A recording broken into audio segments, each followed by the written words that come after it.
de Meli, que trabajamos con muchos equipos y particularmente somos de un equipo de Data Science bastante grande que tiene el área de Data y Analytics.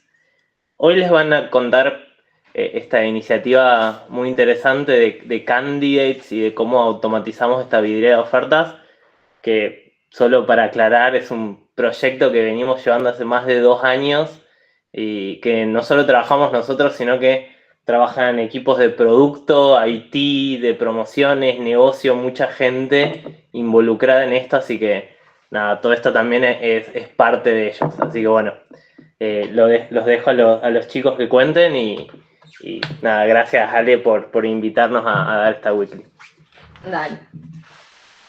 Bueno, arrancamos primero mostrando un poco lo que va a ser la agenda de esta presentación. Primero vamos a arrancar con una breve introducción para entender lo que es la sección de oferta y lo que estamos trabajando. Después vamos a hacer un deep dive en el ecosistema de candidatos para dar el pie a contar un poco de el scoring y cómo juega un papel importante BigQuery ML, ¿sí? Para un caso puntual de un tipo de oferta particular que es Lighting, que ya vamos a ver. Y vamos a estar cerrando con un poco de métricas, mostrando cómo es que nos medimos. Primero, para arrancar, queríamos mostrar lo que es el abanico de todos los tipos de ofertas que hay en Promotion, ¿sí? Discriminando un poco o separando aquellas que son accesibles por los sellers a través de lo que es la central de promociones, donde ellos pueden, desde esta sección, participar y acceder a las ofertas. Luego tenemos Killers, que es la única que es accesible por la gestión de publicaciones, y descuentos bancarios, en la que no intervienen los sellers, sino que depende del medio de pago de los buyers, ¿no? Para dar una idea un poco general, creo que para aquellos que están familiarizados con la landing de ofertas, quizás les suene más lo que son las ofertas del día o las ofertas relámpago, ¿sí? Las ofertas del día son aquellas que se les da más exposición y la idea es que los productos que participan o los ítems que participan tengan un buen impacto en lo que es el GMV y los successful items, ¿sí? Para las ofertas relámpagos, por ejemplo, lo que difieren es que el objetivo sería más liquidar o que los ítems queden en stock out, ¿sí? Como consumir el stock de los productos o ítems que están en esas ofertas. Por un lado tenemos tires, que son quizás más masivas para mostrar un poco la diferencia, ¿no? Entre los distintos tipos de ofertas, asociadas, por ejemplo, a una fecha especial, como puede ser el Día del Niño, ¿no? Bien. Hablamos de la central de promociones, que es una sección en particular que ven los sellers, donde tienen una card por cada tipo de oferta y que pueden ellos participar y la cantidad de ítems que están asociados a ese tipo de ofertas, ¿sí? Entonces ellos, una vez que cliquean en cierta card, se despliegan distintas rows que tienen información particular para cada ítem, detallando para qué oferta es que puede participar, la vigencia de esa promoción, el porcentaje de descuento y en el caso de ser una oferta financiada por Meli, la inversión que va a tener del lado de Meli, ¿no? Y acá es importante remarcar lo siguiente. Los ítems que pueden participar en estas ofertas son elegidos, ¿sí? Tienen que ser ítems candidatos y son los que van a estar apareciendo en esta sección. Ahora, esta selección de ofertas no es trivial.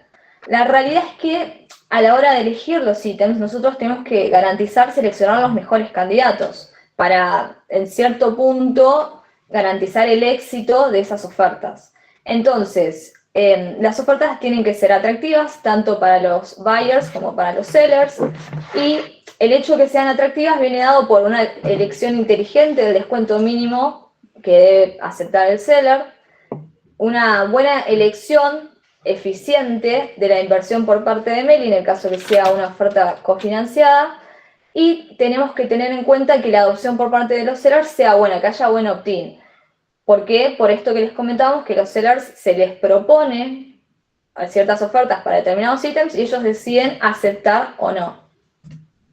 Bueno, ahora hacemos un deep dive en lo que es el ecosistema de candidatos. un poco al principio hablamos que no todas las ofertas son iguales. Contamos un poco de las tires, ofertas del día, ofertas relámpago. Podemos hablar de descuento por volumen, por ejemplo, es el típico 2x1. Ese tipo del típico descuento, llevando más volumen, se paga menos. Sí. Bueno, por ejemplo, este descuento en particular aplica a productos de supermercado y puede estar con un target a cierta vertical en particular, como puede ser Beauty and Health, ¿sí? ¿Por qué menciono esto? En este caso, la selección de los ítems que pueden participar de ese descuento es masiva, como yo les comentaba antes también con las tires para fechas específicas, como puede ser el Día del Niño, que se seleccionan los ítems dentro de un dominio asociado a ese día en particular. Entonces, de todo el abanico de ofertas, tenemos algunas en las que la selección es masiva y otras donde la selección es un poco más compleja y siguen cierta lógica particular, ¿sí? Por ejemplo, les comentaba las ofertas del día, el objetivo es que los ítems que llegan a esas ofertas tengan un buen impacto en lo que es GMV y Successful Items. Entonces tenemos que ser inteligentes en elegir ítems que en ese sentido la rompan en esos dos aspectos, el GMV que mueven y los Successful Items. Después, otra oferta totalmente diferente es Unhealthy Stock, en donde la lógica también es compleja y en este caso lo que hacemos es inspeccionar la información en los distintos almacenamientos de full, ¿sí? Tratando de buscar cuáles son los ítems que no rotan para poder incentivar el consumo del stock de estos ítems que se están, como por así decirlo, estancando en los almacenamientos. Ahora, estos candidatos que yo les comentaba, que la lógica de selección es más compleja, no es masiva, son los que entran en juego en nuestro proyecto, es lo que aplica a lo que le vamos a estar contando, ¿sí? Para hacer un poco más de deep dive, sí, en estos candidatos en particular, tenemos por un lado las ofertas del día que ya les había comentado, que el objetivo es que tengan un alto impacto en lo que es GMV y SI, y son aquellas que tienen mayor exposición en Meli. Entonces, los ítems que elegimos tienen que garantizarnos este objetivo que estamos buscando. Después las ofertas relámpagos, la idea es que den esa sensación de que el stock se acaba y que la barra de progreso que se suele mostrar se complete. Para lo que es Killers, elegimos productos del catálogo que son relevantes y sabemos que no son competitivos, es decir, que están perdiendo contra la competencia. Para eso lo que hacemos es seguir un poco los precios de Amazon, Americans, Walmart, entre otras, para poder darnos cuenta cuáles son los ítems que están perdiendo contra la competencia y mediante una inversión por parte de Meli incentivar a que esos ítems vendan y así poder ganarle a la competencia. Después tenemos descuento por ítem, que lo que hace es enfocarse en ítems en particular que sabemos que pueden llegar a generar alto impacto y así financiándolos lograr este objetivo que estamos buscando. Y por último, para lo que es Unhealthy Stock, la idea, como ya un poco había comentado, es rematar el stock que no rota en los almacenamientos de full y también los incentivamos a partir de campañas cofinanciadas. Entonces, ahí algo que está bueno como que se lleven de esta primera entrada al problema es que como tenemos muchos tipos de ofertas totalmente distintas unas de las otras, y para todo esto hay que seleccionar esos candidatos, ¿no? Entonces, el principal problema que nos encontramos al inicio es que teníamos muchas lógicas de negocio distintas, teníamos que, DoD atacarlo de una forma, Relámpago de otra, llegó Killers, que era a nivel producto y había que mirar competencia, después Unhealthy Stock, que la lógica principal estaba basada en datos del fulfillment. Bueno, la complejidad nos hizo como repensar mucho la estructura del proyecto, así que si quieres pasarme ahí y seguí. Dale, sí, bueno, y por último remarcar también que los candidatos que elegimos se ven a dos niveles diferentes, por un lado a nivel ítem, ¿sí? Y Killers los tenemos a nivel producto.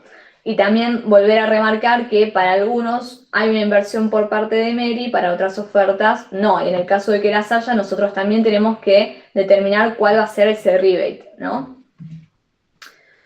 Bueno, como tenemos tantos tipos de ofertas diferentes, a la hora de pensar cómo hacemos para incorporar un nuevo tipo o quizás un nuevo criterio de selección de candidatos dentro de un tipo de oferta ya existente, quisimos determinar todo un esqueleto a modo de template de pasos básicos que debe seguir cualquier step de selección de candidatos.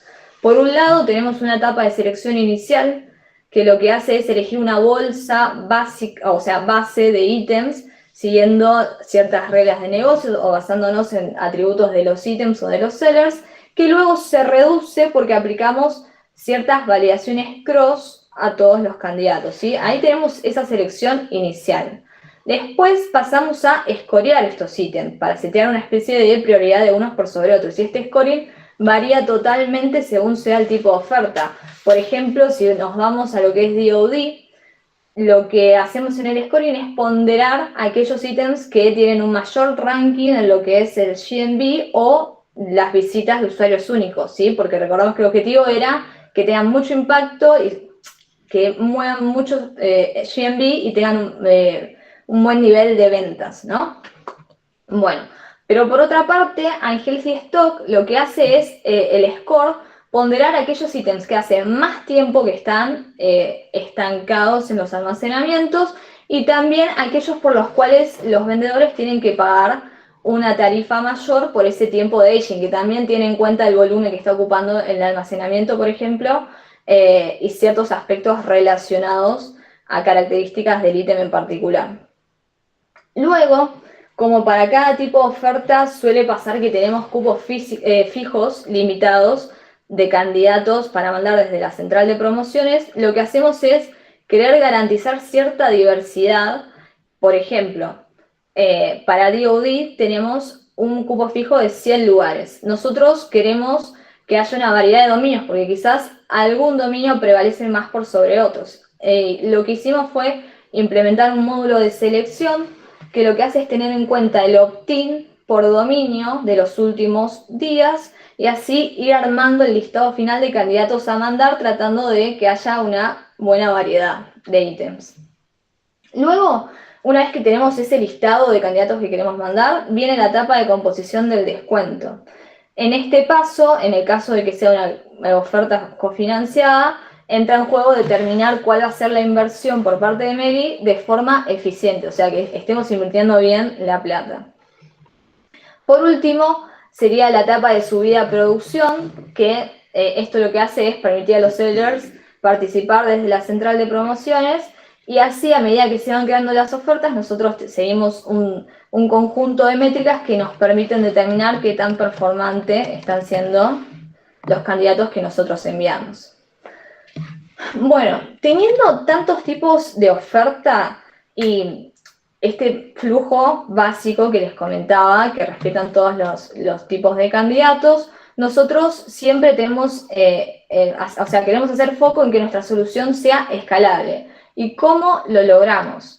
Por un lado, a nivel datos, construimos un data mart con dos tablas, por un lado a nivel ítem y por otro lado a nivel dominio, que lo que tienen son features precalculados. Estos features los que nos permiten sería teniendo centralizado en un solo lugar, ¿sí?, todos estos datos, poder desde los distintos pasos de selección inicial de los distintos tipos de oferta, consumirlos, ¿sí?, y no tener que precalcularlos todo el tiempo a medida que queremos seleccionar ciertos ítems, ¿no? Entonces el costo de agregar un nuevo tipo de oferta o probar un nuevo criterio de selección es muy bajo. Además, la otra parte que está bueno a contar es que la construcción de este Data Mart lo tenemos dentro del proyecto de candidatos. O sea, no es algo externo, lo que nos da la libertad de poder modificarlo y mantenerlo muy fácilmente. Y para mostrar un poco quizás los features que podemos ver, a nivel ítem, por ejemplo, guardamos la cantidad de visitas en los últimos días, cuánto GMV movió, la cantidad de ventas que tuvo, etc.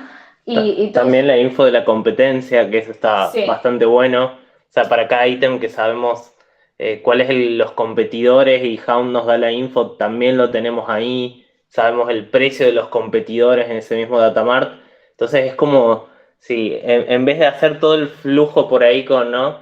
Que uno está más acostumbrado en ETL, que se trae los datos, después hace el procesamiento por ahí en Pandas, Spark o en Python, como que para no hacerlo tantas veces, ya directamente lo armamos en BigQuery y lo guardamos en una tablita que todos los días la FDA lo actualiza a esa tabla. Entonces después los procesos de selección hacen una query mucho más simple a esa tabla y simplificamos bastante los costos también. Exactamente.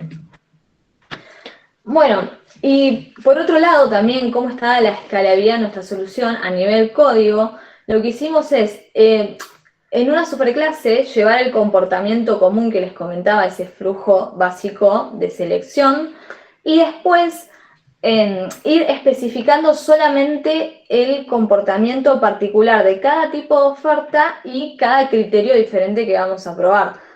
Entonces, definimos un método template de launch que tiene los pasos más o menos que yo les había comentado, y en realidad hay métodos que ya sabemos que son estándar, que lo van a tener que aplicar todos, como por ejemplo las validaciones, y hay otros que cada uno especifica según sea la esencia del tipo de oferta de que se trate, ¿no? Como por ejemplo la selección final de candidatos con el módulo de cupos por dominio que les había comentado.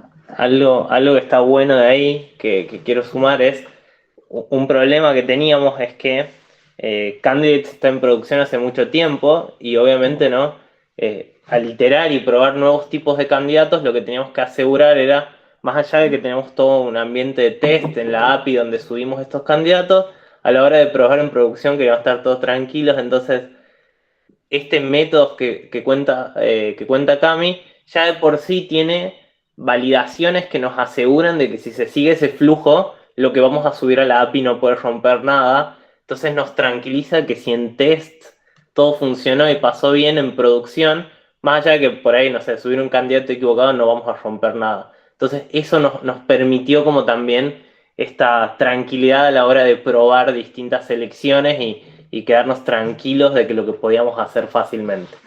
Sí, sumado a lo que decía ahí Pedrito, nosotros los candidatos que generamos los exponemos a través de nuestra API de Candidates, y por ejemplo otro método estándar como el de validaciones que les comentaba es el de formateo, que ya nos da la garantía, como comentaba él, de que si esto corre bien en test no va a romper la subida en producción. Bueno, y ahora yo les paso a contar un poco. Cami les estuvo mostrando cómo es ese procesamiento de los datos en esa clase Launch, en ese método Launch, donde estaban todos los pasos fijos para todos los tipos de ofertas. Y lo que es variable para ir probando distintos experimentos es la query que consume inicialmente en la selección. Entonces acá probamos un experimento de scoring mediante un modelo de Machine Learning usando BigQuery ML, que era natural para ese probar un nuevo experimento en el cual estaba todo dentro de una query, como les voy a mostrar ahora. Recordemos un poco Lightning, es el tipo de oferta en el cual el seller hace opt-in y bueno, hay una barra naranja que genera como una sensación de que se va a acabar el stock, porque esta oferta es por stock. Y bueno, podemos elegir, hay muchos candidatos para elegir a Lightning por motivos diferentes. Y pasamos a la siguiente. Acá vemos cómo es, digamos, cómo se suele hacer para seleccionar candidatos a Lightning, que es este tipo de oferta. Hemos probado otras cosas, pero esto es lo que en general está en funcionamiento. Y bueno, vemos que es una query, ¿no? Y tiene sus propios atributos de scoring que se basan en el CMV, en las visitas del ítem y del dominio. Y bueno, todo después esto se ejecuta, se sigue ejecutando en el flujo de FDA. Y bueno, esto nos dio pie a probar BigQuery ML por esto mismo, ¿no? Es una query en la cual, cambiando algunas cosas, no deja de ser una consulta a una tabla.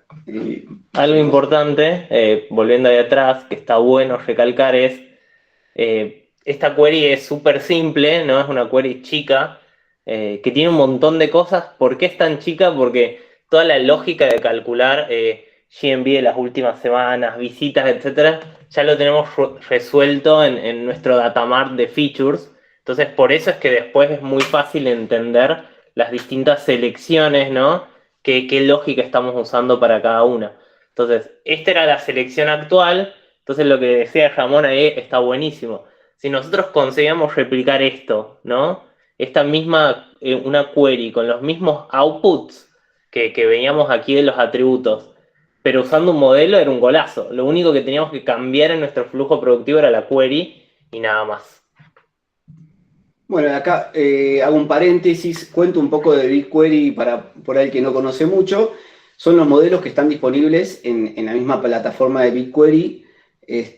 Usando el motor de BigQuery, digamos, nos ahorramos mucho tiempo como una ventaja, y lo pongo con comillas porque, bueno, esto estaba en la misma documentación. Nos ahorramos mucho tiempo de desarrollo, eliminando la necesidad de mover datos, ¿no? Porque también acá podemos, digamos, podemos tomar ventaja de también la capacidad que nos da de procesar los datos, sea para generar features, que en este caso hacemos una tabla intermedia con ese dataset que va a consumir el modelo, y todo dentro de este mismo framework de BigQuery. Incluye, bueno, preprocesamiento, métricas, ahí podemos ver un poco algunos modelos, son casi todos, pero bueno, hay algunos otros más. Podemos hacer forecasting, clustering, clasificación, y bueno, y hay unos links ahí para que quiera investigar un poco. La documentación está muy clara y muy, muy buena. Sí, y también interesante que por ahí, si alguien siente que se queda corto, ¿no? Y quiere probar, porque quiere probar otro tipo de modelos, BigQuery también permite subir modelos en TensorFlow codeados y subirlos directo a la plataforma. No sé si con Scikit-learn también lo permite hacer, pero es bastante flexible, ¿no? En todo lo que permite probar. Exacto. Y acá tenemos el ejemplo, este es el ejemplo que pusimos en producción, donde el modelo, bueno, se crea con el statement create model, digamos, una sintaxis de SQL. Hay una posibilidad de hacer un feature engineering manual, donde vemos la sentencia transform, ahí aplicamos un binding de total visits, también podemos hacer después una expansión polinomial con interacción. Después abajo está la sentencia options, en la cual podemos ver qué modelo vamos a usar, dentro de lo que ya están ahí en oferta, digamos, para BigQuery. Importante remarcar que ahí podemos, por ejemplo, poner regularización, que es importante tener en cuenta, por ejemplo, para este modelo de regresión logística, que es el que elegimos, un modelo simple para el cual era consecuente, lo sentíamos consecuente pasar de las reglas a un modelo lineal,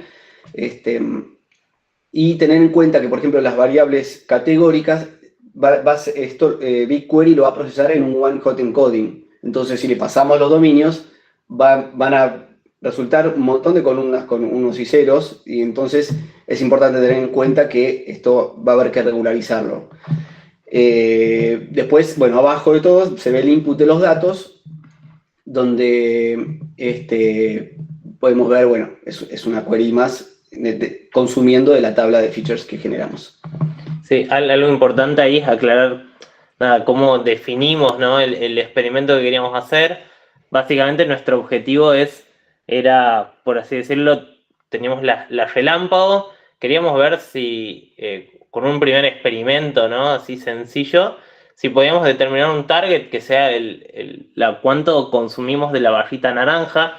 Toda esa información teníamos para todas las relámpagos del pasado, ¿no? Y aprovechar esos datos para decir, bueno, hacemos un target que sea algo así como, bueno, estas relámpagos consumieron más de un tanto por ciento de ese stock, esas son un 1, las que consumieron menos son un 0, y con eso generamos nuestro target, y básicamente eso es lo que le dimos como dataset al modelo. Claro, que expresa muy bien la naturaleza misma de esta oferta, que recordemos es Lightning, la de la barrita.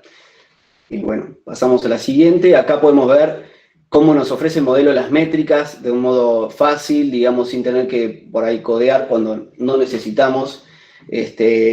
Podemos ver las métricas más usadas, que son para este caso clasificación. Vemos cómo podemos mover el threshold y ir viendo cómo cambia, digamos, según el threshold. Y esto, digamos, lo importante es recalcar que lo podemos consumir vía query también. No solo podemos ver ahí cuando seleccionamos esa pestaña, sino que siempre hay un statement, una palabra con la cual podemos consumir de este modelo las distintas cosas, la distinta metadata del modelo. Bueno, y esto es lo que está en Product, constantemente devolviendo el score para cada vez que seleccionamos los ítems. Esto es lo que entra en el proceso después de procesamiento que hay en FDA, donde se sigue todo el flow que les mostró antes. Y podemos ver, volvemos un segundo, podemos ver que bueno, tiene el statement predict, los datos que entran al scoring, que son generados igual, digamos, juntando todos los atributos que teníamos antes, para que no rompa el flow, lo juntamos con el score, con la probabilidad de éxito en este caso, que nosotros lo llamamos score porque lo usamos de tal manera, y bueno, obviamente rankeado para que sea más fácil después seguir el procesamiento. Estas son, bueno, las métricas de lo que viene hasta ahora. No lo aprendimos hace mucho, fue la semana pasada, Sí. si mal no recuerdo. Por ahora viene empatando en algún site unos puntitos más abajo. El verde es el nuevo, aclaro por las dudas. Exacto, sí. El verde es el nuevo, que es el que se ve que se prendió hace más poco tiempo, hace menos tiempo. Lo que queríamos un poco resaltar con esto es, bueno, hicimos un experimento. Por ahora lo hemos empatado, hay que ver cómo va con los días, ¿no? Pero por ahora lo hemos empatado, por ahí no fue mejor. Pero fue a muy bajo costo esto. Una vez que, digamos, obviamente investigamos un poco de BigQuery ML, pero esto es algo que con una query lo resolvimos y fue a un experimento a bajo costo. Claro, creo que ahí el objetivo, para que entiendan un poco, en Candidates, parte de lo que veníamos trabajando en los Qs anteriores y en este Q era sumar nuevos tipos de ofertas. Teníamos mucho foco en agrandar, por así decirlo, el repertorio de ofertas, más que dedicarnos a optimizar las ofertas que teníamos antes, pero siempre veníamos, ¿no?, con este bichito de, che, que queremos darle más complejidad a esos experimentos que veníamos haciendo. Entonces, ¿cómo podíamos hacer para, con el tiempo que por ahí nos quedaba para poder experimentar y que no teníamos que dedicarle por ahí a algunos objetivos más de la iniciativa, cómo podíamos empezar a experimentar fácil? Y creo que cuando decimos, bueno, ¿por qué no probamos a hacerlo en BigQuery ML y ver qué pasa? Creo que la sorpresa que nos llevamos, más allá del resultado, que esperemos que iterando el modelo actual que pusimos en Product mejore, ¿no?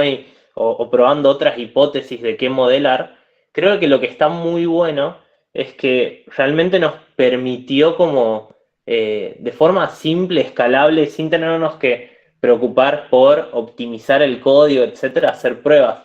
Imagínense que nosotros escoreamos casi todos los ítems de Meli cada vez que tenemos que seleccionar ítems. Hacemos una primer preselección, pero igual hay que escorear muchísimos ítems. Eso, hacerlo con un modelo, nos hubiese llevado a optimizar, hacer multiprocessing, ver cómo lo podíamos resolver de la mejor forma posible.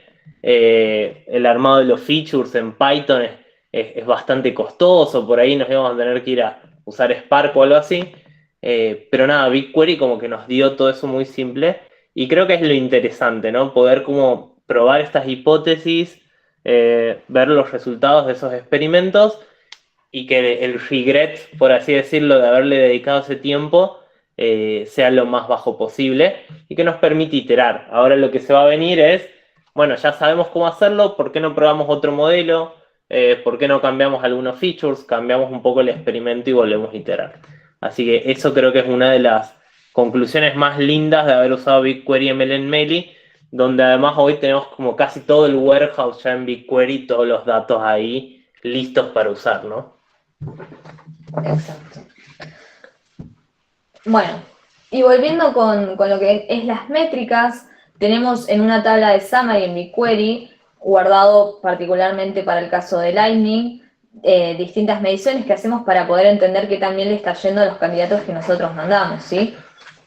Lo que hacemos es, a través de un propio FDA de métricas, ir guardando estos resultados periódicamente para después poder visualizarlos a través de un dashboard. Algo está bueno ahí, Cami, para contar en métricas es que al haberlo encarado de esta forma, lo lindo que tiene es que también cuando tenemos un campo que se llama Origin Criteria, Sí, que es como nuestro campo de A/B testing, por así decirlo, ¿no? Cada vez que probamos una nueva selección, una nueva heurística, le ponemos un nombre distinto y eso ya en la tabla se empieza a popular solo, no tenemos que hacer nada más, ya está todo armado y nos permite, tenemos el GMB, SI, el stock que vendió esa oferta, nos permite como, bueno, ponemos una nueva selección en producción y sabemos que en nuestra tabla va a estar los resultados a partir de que pasen los días y después de eso lo puede consumir cualquiera que lo desee consumir y nosotros mismos, nada, hacer el dashboard sí, que mostraba ahí Cami. sí. Bien.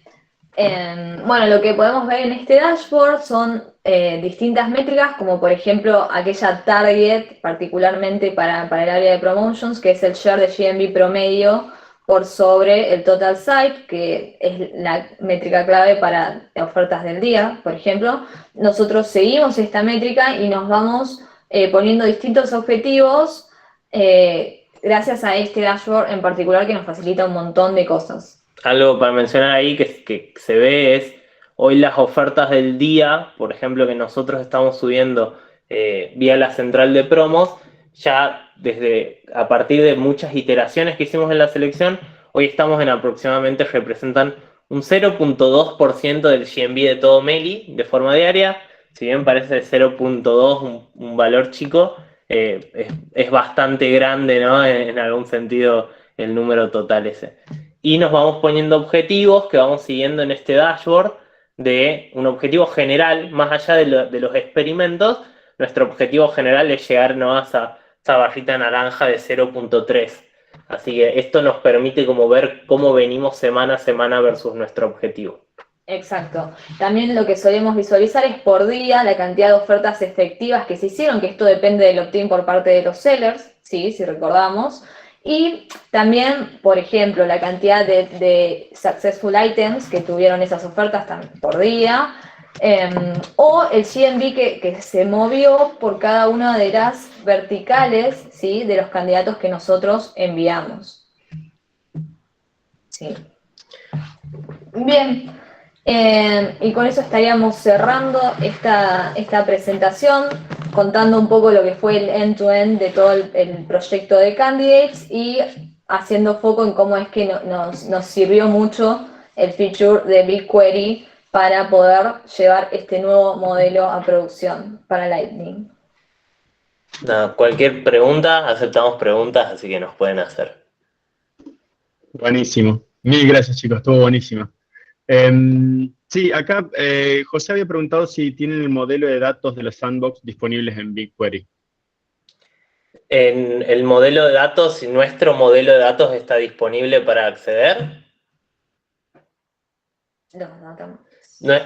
Sí, o sea, nosotros tenemos nuestro sandbox, es público, o sea, es semipúblico, hay que levantar un ticket para pedir acceso, pero se puede acceder y estas tablas de performance, del dominio, del ítem, de summary, son accesibles ahí y se pueden utilizar, digamos.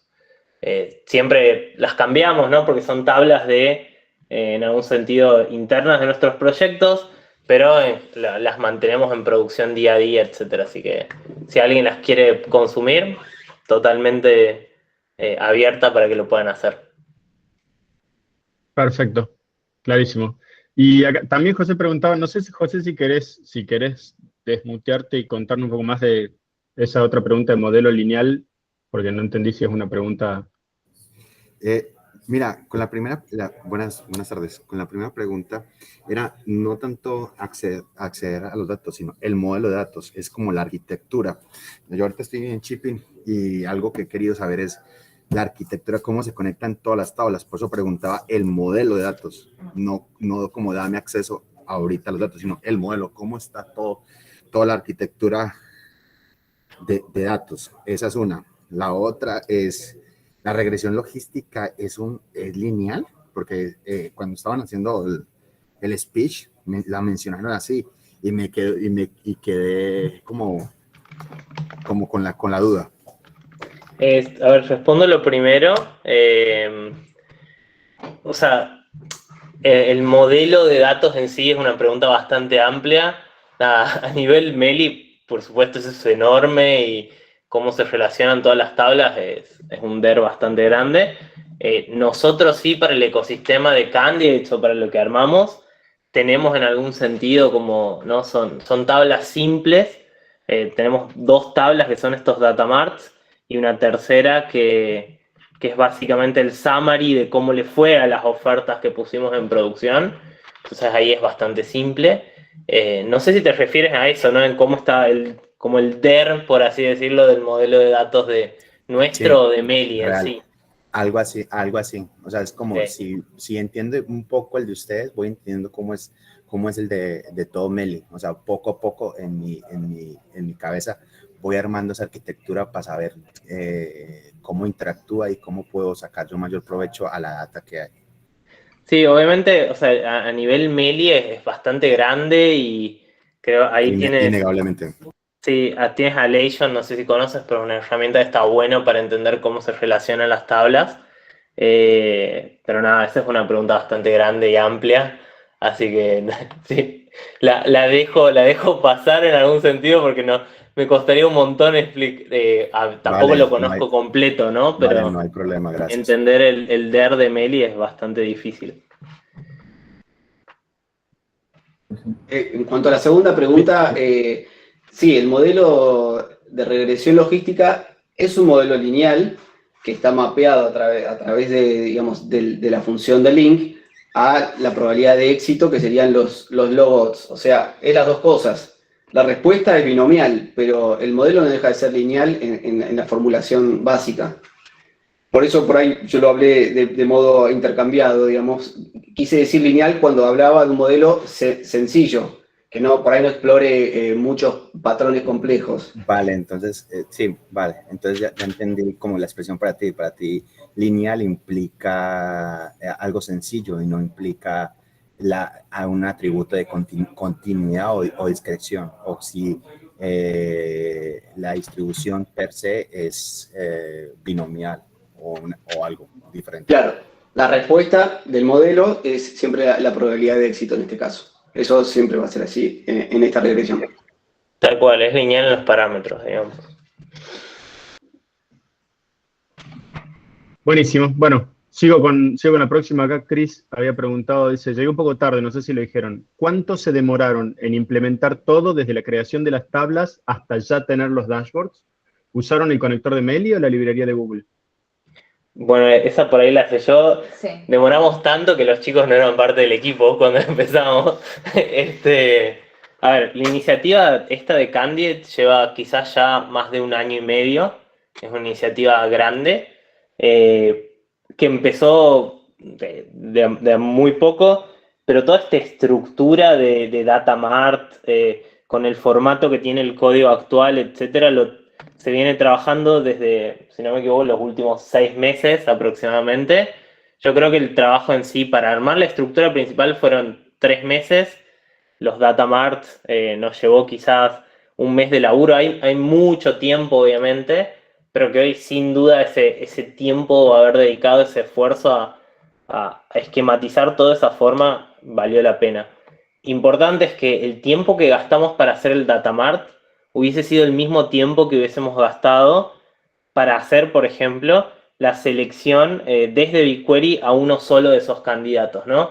Como que simplemente por el hecho de pensarlo, che, no hagamos un ETL de la forma tradicional de hacer la query, traernos los datos, procesarlos en Python y terminar la selección ahí, sino de decir, hagamos la query, guardemos eso en una tabla y después armemos la forma de que sea fácil agregarle nuevas columnas de esa tabla. Creo que eso es lo que te cambia como el juego en algún sentido, que le dedicas el mismo tiempo que lo que le dedicarías a hacer el ETL, pero ya te queda una solución que la vas a ir pudiendo hacer crecer a futuro cuando tengas nuevas necesidades. Y eso es un poco como fue, ¿no? Pero el proyecto es un proyecto que lleva un tiempo largo ya. Perfecto, gracias. Y Sebas preguntaba el dashboard. ¿Está hecho en Data Studio y se actualiza directo dentro de BQ o a través del proceso de FDA de métricas que mencionaron? Está hecho directamente, es un Data Studio, exactamente. Nosotros solo utilizamos los Data Studio cuando es algo interno, siendo el equipo de data. El Data Studio es algo que para compartir te tienen que pedir acceso, es como un GDoc, ¿no? En algún sentido. Pero para este tipo de proyectos, así más para seguimiento de proyectos de Data Science, modelo, está bueno. Nosotros actualizamos la tabla de summary dentro de FDA y lo que hace después el dashboard es leer desde esa tabla. Entonces, el dashboard todos los días actualiza como su extracto, pero lo que mantiene los datos actualizados es actualizar la tabla de summary, que se hace directamente desde la FDA. No es que tenemos una rutina en BigQuery o algo que no tenemos guardia, sino que está todo en nuestra FDA, digamos. Clarísimo. Bien. Y acá Alberto había levantado la mano. No está la pregunta, pero si querés, Alberto, contarnos. Sí, hola, ¿qué tal? Buenos días, a todos. Muchísimas gracias por la información. Yo tengo una duda con respecto a si es posible, ahorita que están estructurando todo el modelo que está muy bien armado, el hecho de implementar, no sé, técnicas también como de clusterización para poder detectar como a ciertos niveles, hacer un modelo, no sé, un Hologit que detecte probabilidades a partir de esta configuración de volúmenes, también para poder segregarlo a métodos de Boole o al momento de hacer el procesamiento a Put2Wall, el poder detectar qué flujo ha sido más efectivo para poder lanzar algunas alternativas de promociones.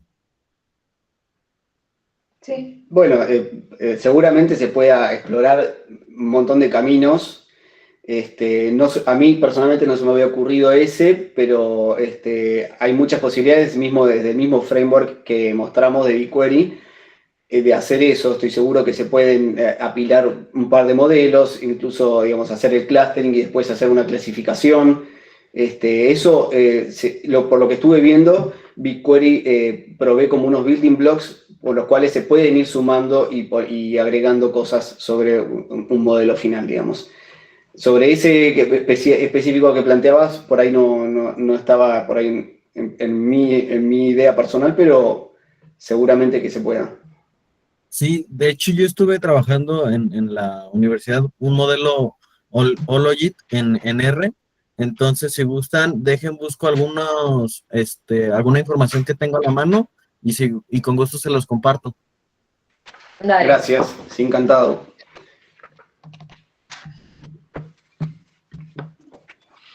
Bueno, no sé si alguien tiene alguna otra pregunta. Ah, Chris, dale nomás. Hola, ¿cómo van? Nosotros estamos haciendo un proceso bastante parecido a lo que ustedes hicieron acá. La diferencia es que nosotros el entrenamiento lo estamos haciendo pues con las herramientas de Fiori, entonces hacemos un entrenamiento local. Una de las cosas que más nos preocupa y pues de las que tratamos de limitar mucho fue la descarga de los datos, porque pues estamos descargando casi como 40 gigas de datos normalmente para hacer un entrenamiento. No sé si alguien tiene pues, como una perspectiva acerca de eso, de costos, si realmente, pues para esto estamos usando el Google adecuadamente. Ahí me imagino que estás usando el conector de Meli para conectarte a BigQuery y sacan los datos, Chris. La verdad, dejamos de usarlo porque se nos estaban demorando mucho más las queries de lo que, no sabemos por qué, estuvimos mirando el código, pero se demoraban mucho. Entonces usamos el conector normal. Usa Spark. Ok. La mejor forma de exportar así masivo datos de BigQuery no es vía una query normal. Lo que puedes hacer es un export que te lleva el resultado de esa query a lo que sería el Google, como el equivalente de S3 en Google, que me olvidé el nombre.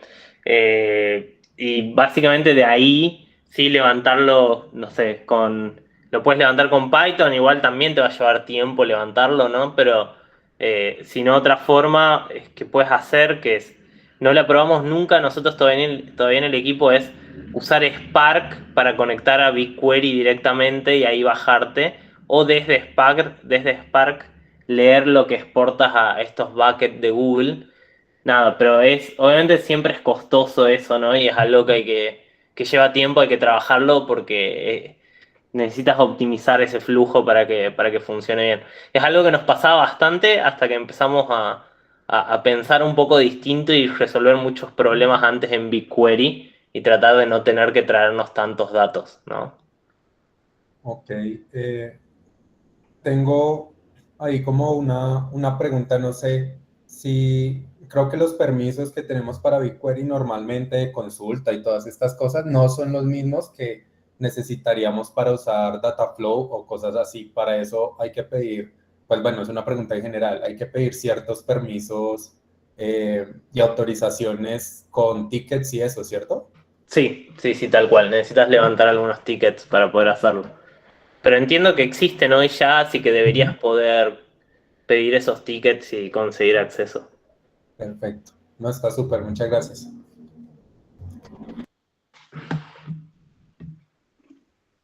Bueno, creo que esas eran todas las preguntas. No sé si alguien tiene alguna de último momento. Si no, de vuelta.